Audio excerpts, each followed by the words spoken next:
আসসালামু আলাইকুম। আশা করি আপনারা সবাই ভালো আছেন। আমি আপনাদের একটা গুরুত্বপূর্ণ কথা বলবো, অবশ্যই আপনারা আমার ভিডিওটি দেখবেন।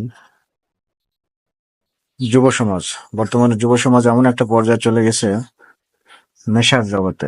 আমরা যারা ওষুধ ব্যবসার সাথে জড়িত, আমরা প্রতিদিন প্রতিনিয়ত মানে যেসব সমস্যার সম্মুখীন হই বা যে সমস্যাগুলো আমরা ফেস করি, এটা এটা একেবারেই ভয়ঙ্কর একটা রূপ ধারণ করেছে। বর্তমানে যুবকরা বিভিন্ন প্রকারের মেডিসিন নিয়েও তারা নেশা করতেছে। আর সবচেয়ে মারাত্মক বিষয় হলো যে তারা এই সিরিঞ্জ, ইঞ্জেকশনের সিরিঞ্জটা তারা ব্যবহার করে মাদক গ্রহণের ক্ষেত্রে। এটা আরো অনেক ভয়ঙ্কর ব্যাপার।